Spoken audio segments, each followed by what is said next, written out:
In the interest of time and staying on schedule, I am not going to read the 3-page introduction that your father sent me. Dr. Howard Zucker is the Commissioner for Health in New York State, and he's here to deliver our keynote address for the morning. Howard, thanks. Thank you. Thank you.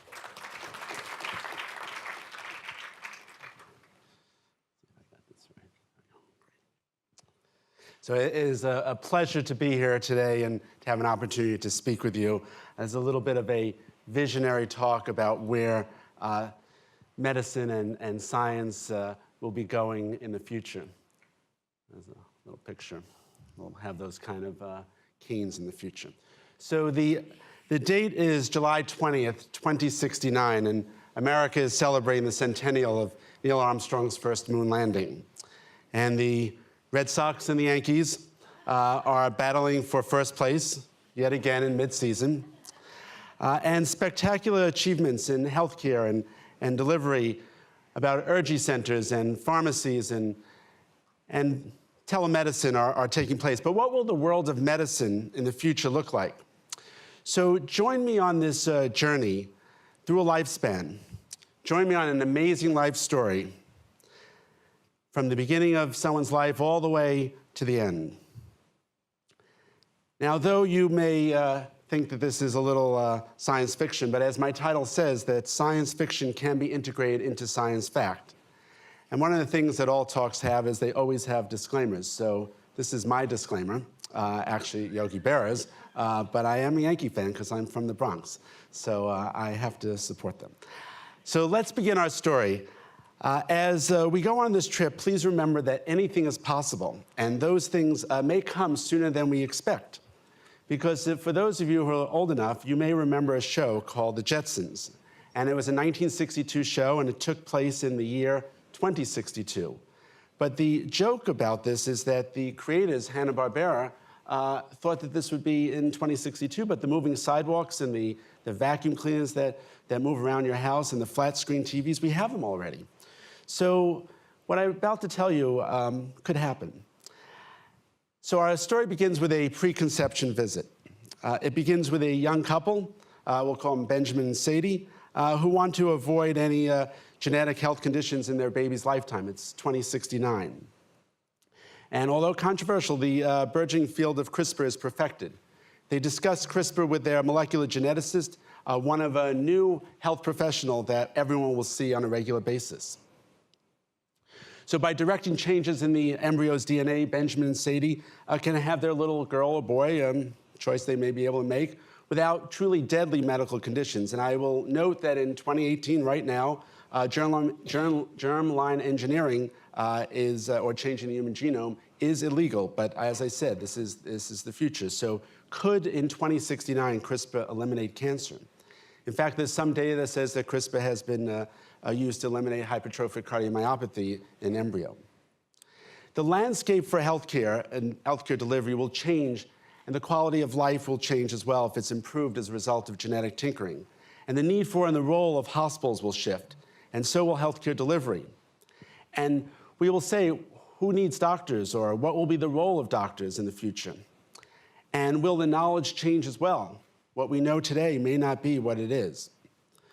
So how does IVF differ from CRISPR? We'll touch on that for a second. IVF geneticists pick and choose embryos based on metabolic markers and genomic markers. But with CRISPR, it'll be about fixing. Is this science fiction or is it science fact? So we can go back to the issue of IVF. It was 1978. And 8 million babies have been born as a result of IVF, 1 million right here in the United States. But this is Louise Brown. She's 40 years old now, and she was conceived in a Petri dish, a medical miracle at that time. But it was considered science fiction in 1924 when a British scientist, J.B.S. Haldane, coined the phrase ectogenesis, or growing life in an artificial environment. So let me give you one possibility, the p53 gene. The p53 gene is considered the guardian of the genome because it prevents mutations in the genome. But if p53 is damaged, then cancer increases. And through CRISPR, would it be possible to alter that and reduce cancer? There surely is much more science for us to learn, to understand, but we are looking towards the future. So Benjamin and Sadie's child will have the options. But what else? So this is a high molecular mass hyaluronan in an animal. And so what is it? This is a naked mole rat. This is the longest living rodent. They live for about 30 years, and it's because they have something called hyaluronan. It's a glycosaminoglycan, and it seems to accumulate in abundance due to the lack of an enzyme that will break it down. So could you edit humans and increase the expression where there's more high molecular mass hyaluron, and have less cancer? But the possibilities are truly endless because 2% of the population have an egg white allergy. And that won't really make much of a difference if you're just going to skip the omelet on Sunday. But the fact is that a lot of vaccines are based in chicken eggs. And so we need to address that. So that could pose a problem. And Australian scientists have altered the chicken gene through CRISPR and eliminated that risk. Now, for Benjamin and Sadie, we will see a committee reminiscent of the NIH Ethical, Legal, and Social Implications, the ELSI committee, to look at the human genome. And we have to do this. We have to evaluate and struggle with these issues and the ethical issues. And I will call it the Genome Review Board for Embryonic Revision, or GERBR, because I believe in like the baby food company, because I believe in 50 years from now, we'll probably still have the GERBR food company. And so we'll need to focus on what can and cannot be edited. And in this picture, there's Khan, for anyone who knows Star Trek, in the back right there, and it's because he was genetically engineered. But we have to look at the future and wonder, what can we do, what should we do, and what shouldn't we do, and take into account all of the ethical issues. And there need to be checkpoints on any technologies, as the purpose is to improve maybe longevity and to remove truly life-threatening conditions, not enhancement. And the worry is the slippery slope of eugenics and a path that we have to look at and address. And although we are certainly far from the time of someone called Francis Galton, who's in the middle there, he was professed to be the father of eugenics, we must also be cautious about the implications of toggling with genes. And just last month, He-Jin Q, a scientist in China at the Southern University of Science and Technology, used CRISPR to gene edit twin embryos in a controversial move to elicit HIV resistance. This has really uncovered a lot of the ethical concerns of this technology, and we need to move forward in a cautious manner. But I'm confident that we will handle this intelligently, because we've done it before. We've seen it with assist devices. We've seen it with IVF, as I just mentioned. We've seen it with transplants. And we've seen it with so much more. We've seen it with a situation called Baby Faye years ago, which was a baboon heart that was put into a baby. We've seen it with surgery, catheter surgeries on in utero babies, as well as in utero surgery as well. But back to our story, back to Benjamin and Sadie. So they embark on a new journey together. And Sadie has a condition called Meyer-Rokitansky syndrome. And that's born without a uterus. So her doctor recommends that she have IVF and targeted CRISPR therapy. And the embryo's development takes place in an artificial womb, which I will call an embryologically bioengineered bed with a bath for the future, or eBioBed for short. The eBioBed is an environment that will mimic the uterus. It'll filter artificial amniotic fluid, it'll use oxygenators, and it'll use carbon dioxide scrubbers. So the question is this possible?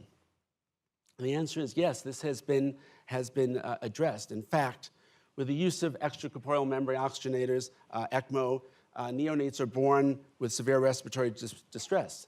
So why not marry together embryology with biomedical engineering? And I'm going to show you exactly how this has happened. And I know what many people are thinking, that this is the concerns of what was written by Aldous Huxley in a book called Brave New World, copyright 1931. You know, dystopian novel, 10th grade English class, I read it too. But the evolution of our healthcare system is upon us. And 1931 may seem like a while ago, but there are 7 million people in America who are alive who were born at or before that year. And I show you this slide because it shows you a graph of life expectancies, or I shouldn't say life expectancies, but the percentage of people in the United States who are a certain age. And that is 2000, where you see the numbers have increased. And so you can imagine, I don't have one for 2015 or 2018, but by 2050, that will increase. And what once was very unnerving is now part of the lexicon, right? A face transplant, which we hear about and we read about. And we need to think creatively and visionarily and sit with uncomfortable thoughts about what can be and what will be. So will the eBioBed help reduce prematurity? Will it eliminate complications from specific high-risk pregnancies? And I will say that I don't condone or condemn or any of these possibilities. All I'm throwing out there is the possibilities to let us travel down where science may go, and for us to contemplate what it would mean for us as a society and for what it would mean for us in medicine as well. So science fiction or science fact. So Jules Verne in 1865 spoke of a manned moonshot. And for the gentleman on the right, Mr. Azumi from Japan, he was born in 1865.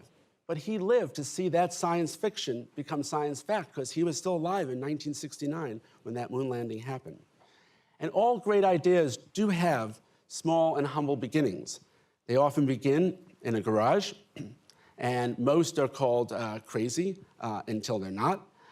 This is on the top, Hewlett Packard's garage. On the bottom is Hewlett Packard, and on the bottom is Steve Jobs' garage. And a few examples of eccentricity in case one's imagination is truly on holiday. So this is the issue of dialysis. Dialysis takes care of and helps about 500,000 Americans every year. But William Culp in 1943 came up with this idea. He put together a dialysis machine with using used washing machine parts with sausage skins and orange juice cans because it was World War II and supplies were sparse. And the hospital administrators ostracized him. As a matter of fact, right across the Charles River, it was at Harvard Medical School that his outlandish ideas were put forth, and people said that they are not going to let him do this. He could do it at the end of the day when everyone's finished with their work. And look what it's done today. And then there's this gentleman, Thomas Edison. He said to be an inventor, you need an imagination and a pile of junk. Well, absurdity turns to reality when the denominator is truly about saving lives. So is the biobed absurd, or is it soon to be reality? Well, when you're living in a situation where 1% of Americans are born premature and the worry about them and their prematurity causes marked morbidity and mortality for those who are born too early, you need to think about some of the possibilities that are out there. So what I spoke about before actually is happening, at least in an animal model. Children's Hospital of Philadelphia created a makeshift eBioBed through items left over from the extracorporeal membrane oxygenated circuits, as well as a couple trips to Home Depot. And they tested it on lambs, and it works. So one day, these devices that we speak about may actually, or we think about as a possibility, may actually be available to help others. So back to our hypothetical story about Benjamin and Sadie. So their baby, let's say, is in a cube in part of a medical center where the baby can grow and until term, and they come to watch and they view their baby. And it's here that they choose the name Rose. And she's like a flower, and she's growing, but she has all these thorn-like tubes that are coming out of her, keeping her alive. And so they use the name Rose. And Rose joins our world in the spring of that year, just as the Red Sox are starting spring season. But before she can go home, she has a few housekeeping chores. So this is another issue, the allergy vaccine that I proposed and put out there. Over 1.5% of the population has just a peanut allergy, let alone other allergies. It's tripled in 20 years. Some people believe that it's based on an overactive immune system that we have. Perhaps that's the case, or it's something else. But 6 million children every year have problems with allergies. As a result, 40% experience anaphylaxis, and that happens every 3 minutes. A child is brought to an emergency room because of a peanut allergy. A vaccine that exposes Rose to low antigenic loads of, let's say, gluten or pollen or nuts or dairy, and she's immunized about potentially future allergic reactions. A vaccine against food allergies may be the next great public health achievement, but we'll see. Then there's the case of the kiwi. In Germany, in 2016, a man got a bone marrow transplant. All he wanted to do was to have his favorite vegetable, fruit, I should say, a kiwi. Yeah, a green, innocent kiwi. But the donor of his transplant was actually his sister, who had an allergy to kiwi that he didn't know. And so when he had his kiwi, he had an anaphylactic reaction to it. So vaccines against food allergies would be beneficial. Vaccines have been a part of public health since the 18th century. 20 vaccines since Jenner discovered the smallpox immunity in 1796. And then in 1955, Jonas Salk created the first viable polio vaccine. These are truly the wonders of public health. And despite the miracles of 21st century medicine, a treatment for the common cold still eludes little Rose, and at 3 months, she gets critically ill. She becomes bronchospastic, and she has respiratory failure. She ends up in the intensive care unit. But from the edges of science and from the bridging the animal kingdom with human life comes potentially something called hibernation factor. So anesthesiology in 50 or 75 years from now may manipulate endogenous neurotransmitters and may manipulate our receptors or our peptides and allow for dramatic analgesia with conditions similar to hibernation. Body temperature dropping, heart rate dropping, respiratory rate dropping. Now, if you take the plasma of a hibernating rodent and you put it into an active animal, an hour later their temperature will drop down to 8 degrees, their heart rate will drop to 1 to 2, and their respiratory rate will drop as well. The animal won't eat for a week. And this was the work of Ted Stanley. He died a couple years ago. He was an anesthesiologist in Utah, and he showed this. So perhaps Rose could get some modification, some type of hibernation factor to let her lungs heal. And if one feels that this is extremely unrealistic, as I said, it's a journey into the future, but we could journey back into the past. During the 19th century, in the Skov regime, there was very little food.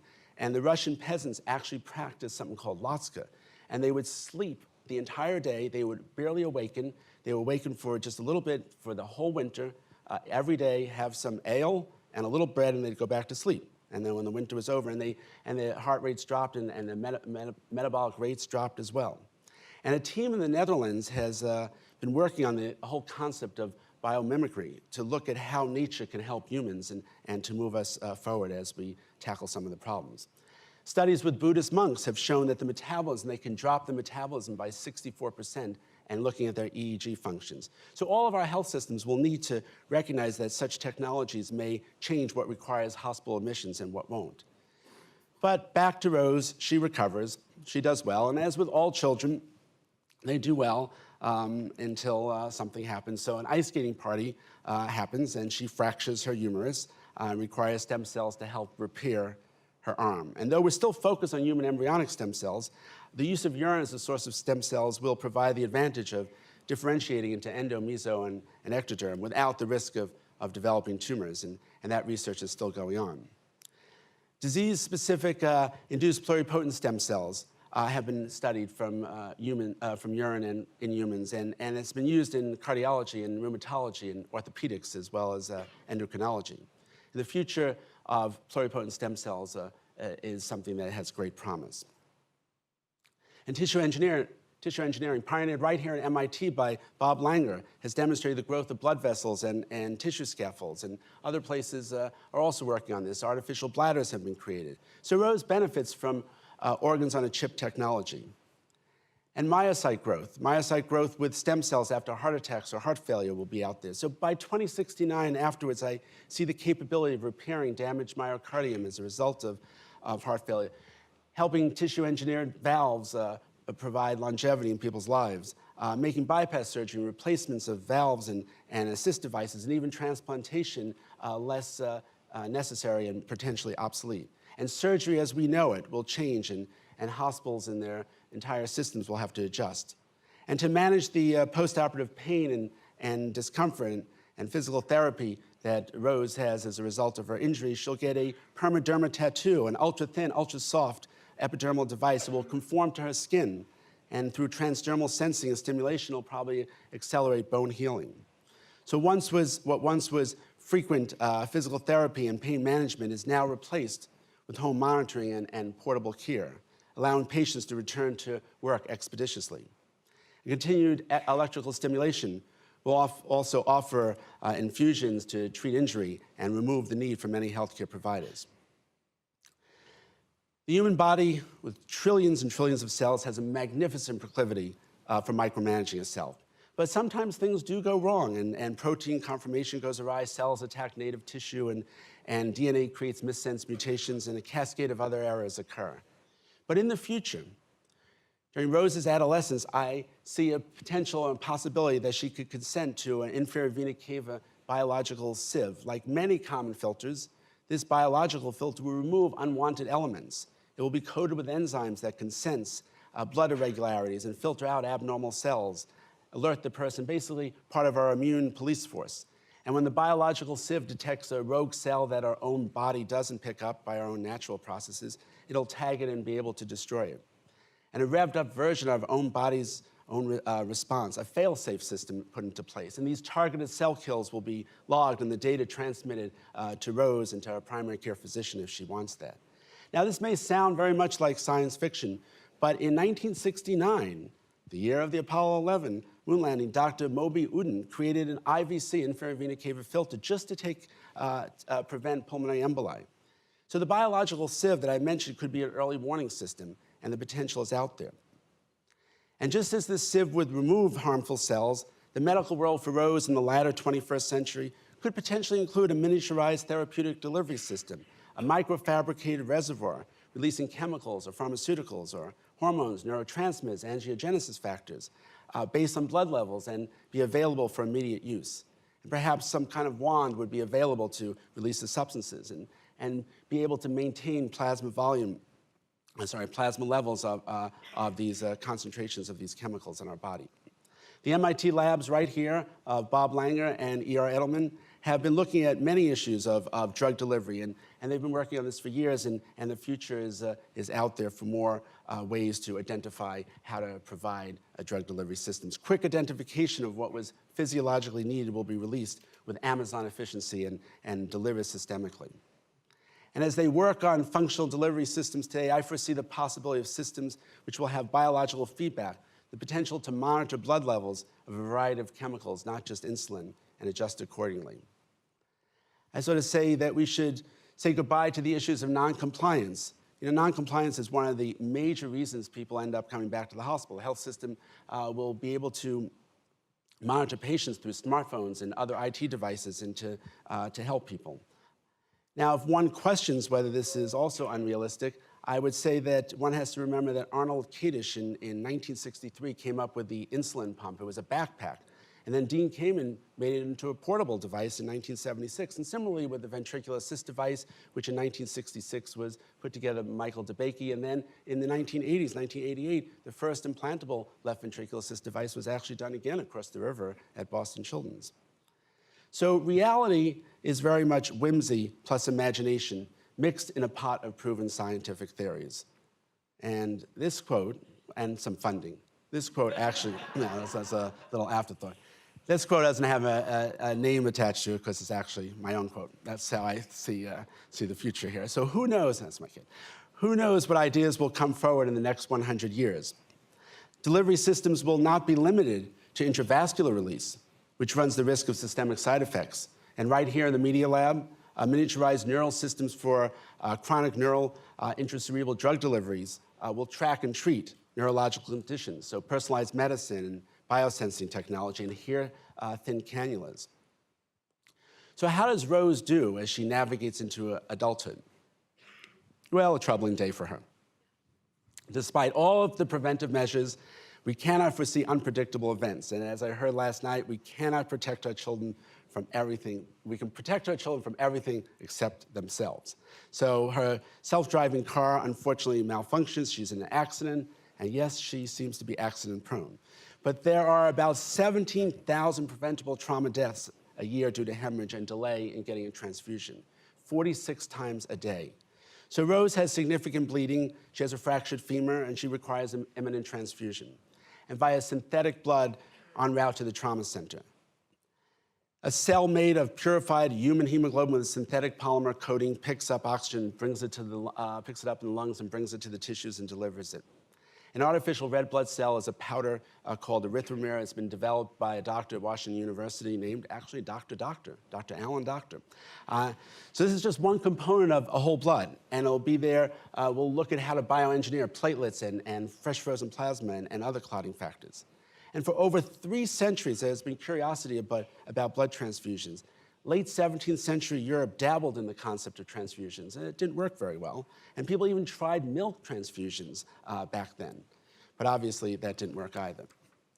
You know, the accident that Rose has also gives her injury to her axon. She requires axonal transplant therapies using the peripheral nerve. Growth factors in the peripheral nervous system seem to offer greater reparative ability, and it's transplanted to the myelin sheaths and upregulating growth-promoting genes and fostering axonal regeneration. So the potential for repair for Rose is just one example that will alleviate deficits in spinal cord and traumatic injuries. Researchers at Hopkins have found that human oligodendrocytic progenitor cells migrate along white matter tracts, differentiating extensively into neural sheaths, and they are useful for treatment of diffuse axonal injury. Well, Rose looks skyward. She grows up, she becomes an astrophysicist, she has a family, she lives in a house. But the future of technology will shift, and the interventions will be directly into the home. It's a cute baby, not my baby, but a cute baby. And no longer will she have to schlep back and forth to the medical center. So how will that come to pass? Because she will be living in basically a smart home. And from before we awaken, we will be monitored both at home and, if necessary, remotely by a physician, things that we thought were just not possible. Our sleep will be assessed by sophisticated wristbands. Granted, I understand that we would not want to wear them all the time, but we will monitor this. And with her morning trip to the bathroom, an analytical mirror will check Rose's retinas for signs of hypertension and other possible disease conditions detected through fundoscopic exam. The mirror will scan her body for precancerous moles, and it'll compare it to previous days' aberrations. She'll still in the bathroom. She'll have what's called a metabolic toilet, and it will be the latest in preventive technology. It will detect abnormalities one's body's waste. It'll diagnose, it'll monitor for diabetes, for kidney stones, for proteinuria. The toilet will perform quick tests. It'll provide information that would have required a trip to a lab or to the clinic decades before. It will detect our microbiome changes. It'll look for blood. It'll consent to your physician if you give them permission. Rose's metabolic toilet will also perform a nutritional analysis and send information to her smart refrigerator, which will recommend which specific diet options she should consider based on deficiencies she may have. You know, the toilet, the one on the left, was actually from Elizabethan time. Queen Elizabeth did not like the smells, and she actually asked them to create a toilet for Elizabethan England, which is more on that story later.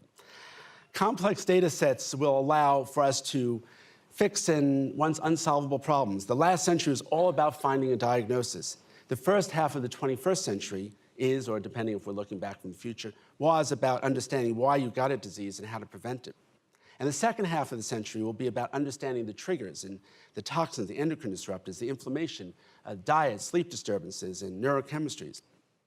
And synthetic biology engineered bacteria to be actually miniature factories will happen as well. We'll use microbes to treat diseases as well. And people are working on that. They're working on PKU, phenylketonuria, and to see how we could actually treat this inborn error metabolism and using synthetic biology. If we can manipulate the microbiome, then we'll be able to treat inflammation and manage illness. Cancer researchers are looking at the microbiome. Bacteria can enter tumors, they can actually replicate. So can we engineer bacteria and make it the oncologist's best friend forever? In fact, germs can actually manifest something called amphibiosis. It can be either helpful or harmful depending on the environment that it's in within the human body. And we'll understand that a lot more. So returning to Rose, she's a mom, she's reached middle age, but middle age at that, in the future will probably be 60 to 70 because the life expectancy will have increased to 110. And our doctor recognizes the dangers of the unfraying of the aglets of life. And aglets are those little plastic things on the end of shoelaces for anyone who wears shoelaces, but that little plastic piece, and they break.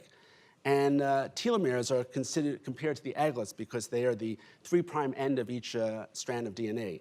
And they're the protectors of our chromosomes. But they unravel with age, and Rose's doctors give her telomerase supplements. And as she ages, this miniaturized therapeutic delivery system would begin delivering supplements and when cellular aging becomes detectable by potentially her biological SIP. I know this is really futuristic and out there, but you never know. And life has been good to Rose, despite the unpredictables that we call living. And with the company of 3 generations following her, she is now 95 years old. And her Sunday morning routines will include a quick exhalation into a breath analyzer, a portable mass spec that will detect changes suggestive of cognitive decline based on biomarkers that are considered commonplace. In the future, we will understand the metabolome, which is a complete set of small molecules in our body, and the microbiome, as I spoke about. And this may sound quirky, but another trip back in time, 1953, Robert Borkenstein, he invented the first device to measure blood alcohol content. People thought that was a little crazy. He called it actually the drunkometer, and it used an acidified potassium permanganate solution. And today, it's commonplace. And vocal biomarkers will detect speech patterns suggestive of dementia and PTSD. And people are doing research on this right now. And they're also doing research to look at the voice and intonation and words that are used to detect whether it correlates with atherosclerosis.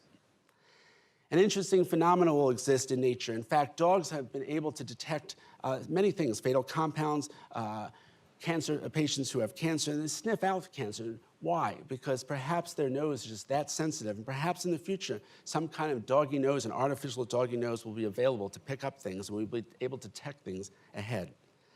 The future of healthcare is stronger when we identified problems earlier. So this is an analogy. In 1919, the car just broke down. Problem, it broke down. And then by 1957, we know that there was oil on the engine. We could figure out there was a problem. And by 2000, we had the warning lights. And then, as we move forward into the future, we have the possibility of an oil problem brewing. We'll pick it up earlier. We'll detect it before the problem manifests in a system breaking down. The wave of the future may be completely different with drones. Maybe there won't be any oil or whatever is the component that one would need. So we have to see where we are. And Rose goes on. She retires and decides to travel. She takes a fantastic voyage. And miniaturized therapeutic imaging systems will exist for Rose in her later years. A small device with microscopic pellets, biodegradable and lipid-soluble, will travel through our bloodstream, capable of crossing the blood-brain barrier. And within the brain, it will capture real-time changes in function, basically a PET scanner on steroids, without the steroids and without the scanner, but with high accuracy. And it will biodegrade and be phagocytized by the body. Now, we think also that's a little crazy, but visualizing our organ systems without invasive procedures is now possible. The PillChem colon 2 is a system that allows doctors to see the images of the colon without having to have a colonoscopy. The concept of a tricorder, a Star Trek device, is not that far away. So another reference into history. So I show you this next slide because I think it really manifests the fact that anything is possible. The top are images from when I started in medical school and residency of a CT scan and these gray images which are really hard to see. As a matter of fact, MRI didn't exist. And the bottom of images only from a couple years ago. So the potential of where we were 30 years ago, and to where we are today. So these images are possible that we will be able to detect amyloid plaques in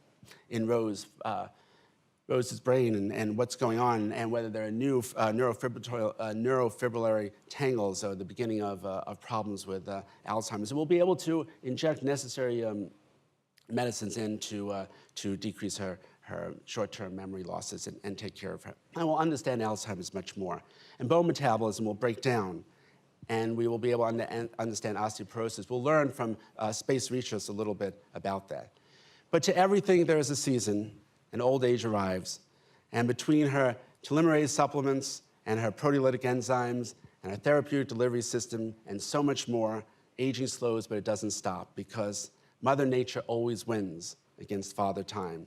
And cellular function fatigues, and even the greatest of mitochondrial transplants and gene editing and osteoclast inhibitors and intracerebral infusions will only temporize the inevitable because DNA's clock of life has a battery that can last only so long.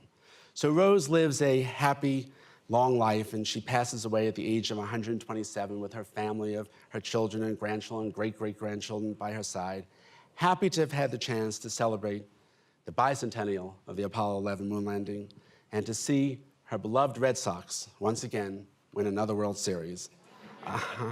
Thank you very much. The end.